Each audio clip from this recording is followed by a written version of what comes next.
Hello, little listeners. Snuggle in and get comfy. It's time for a magical story. Today, we're diving under the sea for the wonderful adventure of the Little Mermaid. We'll meet Ariel, her ocean friends, and discover a world full of dreams, music, and magic. Let's begin. Once upon a time, there lived a little mermaid named Ariel who lived under the sea with her father and her older sisters and friends. Like all mermaids, she had a beautiful tail and a beautiful voice. Her father, King Triton, told all the merpeople they were never to go up to the surface because he thought humans were dangerous. But Ariel was fascinated by humans. She loved exploring the old shipwrecks on the seafloor, even if she had to get past sharks to do it. One day, while Ariel's friend Sebastian the crab was trying to tell Ariel to keep her head in the water where it belonged, she saw a ship pass by overhead. She went up to the surface to get a closer look. Ariel peeked over the side of the boat and saw a man playing with his dog. It was Prince Eric and his dog Max. As Ariel watched, Prince Eric's man, Grimsby, gave him a birthday gift, a statue carved to look like Prince Eric. Just then, a big storm blew in. Lightning cracked and lit the ship on fire. Eric was thrown overboard and hit his head. He was sinking, but Ariel swam down and scooped him up. She brought him back to shore and sang to comfort him. He woke just enough to hear her voice, but didn't see her face. When Grimsby found him, Prince Eric vowed to search the kingdom and find the girl and marry her. He searched and searched, but didn't find her, because she wasn't in the kingdom. She was under the sea. Ariel swam about, humming in a daze. King Triton noticed. He asked Sebastian who was the lucky merman Ariel had fallen in love with. Sebastian accidentally let it slip that Ariel had been going up to the surface.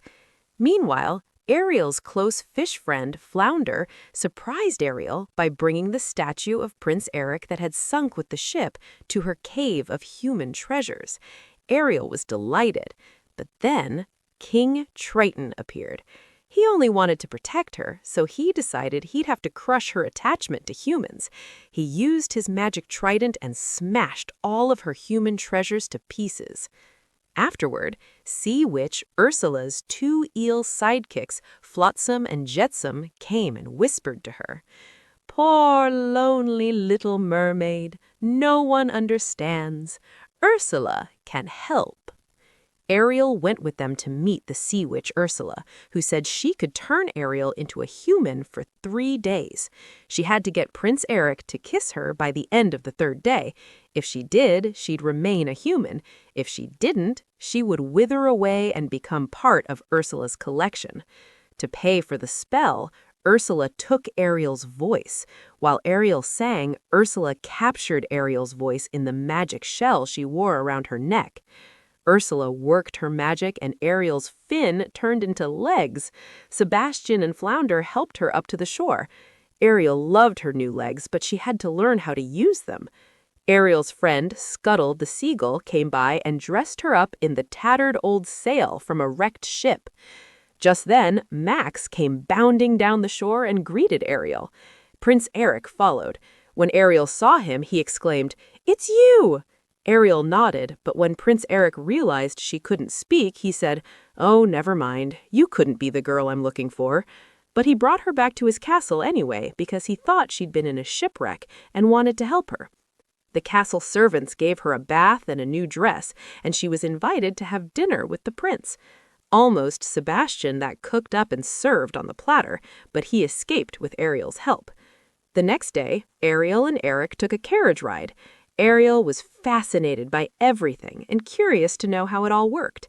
At the end of the day, Eric took Ariel out on a rowboat in a lagoon. With Sebastian's help, he guessed her name. He almost kissed her, but Flotsam and Jetsam were watching and they tipped the boat over. Ursula had been watching in her crystal ball. "Drat," she said. "At this rate, he'll kiss her by tomorrow and my plan will fail." So Ursula turned herself into a beautiful young human named Vanessa and cast a spell on Prince Eric to make him think he was in love with her. The next morning, Ariel went downstairs but saw Prince Eric together with Vanessa. He announced that he and Vanessa were going to be married on their wedding ship that very evening. This was terrible. Poor Ariel was going to lose her family and Prince Eric, too. Scuttle was flying over Eric's wedding ship when he looked into a porthole. He saw Vanessa getting ready for her wedding, but when she looked into the mirror showed her true reflection, and Scuttle saw that she was actually Ursula. He flew back to tell Ariel. Sebastian swam down to tell King Triton. Flounder helped Ariel swim out to the ship, while Ariel's Scuttle told all the sea animals and birds to stop the wedding. Dolphins jumped up and squirted Vanessa, birds dove at her, and starfish leapt up and stuck all over her.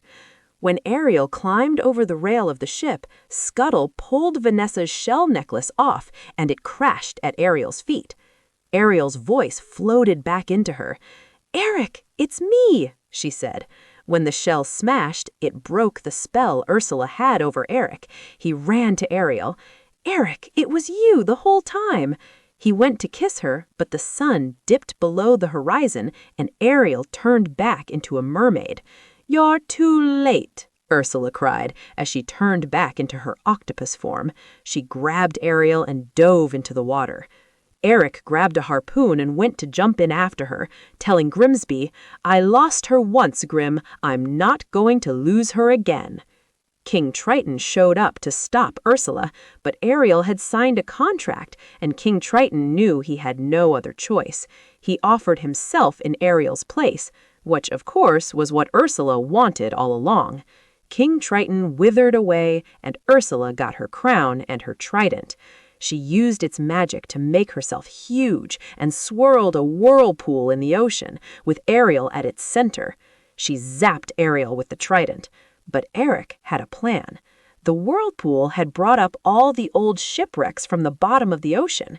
Eric climbed aboard one of these shipwrecks and steered its jagged bow straight through Ursula's heart. Ursula disappeared, and all her bad magic was undone. King Triton and all the other poor, unfortunate souls Ursula had tricked were freed. Eric returned to his place on land, but as King Triton watched Ariel stare longingly at him on the beach, he said to Sebastian, "She really does love him. There's just one problem: how much I'm going to miss her." He used the magic of his trident to turn Ariel human again. She ran out of the water to Prince Eric, and he spun her around and kissed her. Soon after, they set sail on their own wedding ship. Ariel's friends and family gathered in the water around them. King Triton raised himself up on a wave to kiss his daughter. Ariel would miss her family and friends, but she visited them at the water's edge. She got to live on land where she felt she belonged, and they all lived happily ever after. Hello, little listeners.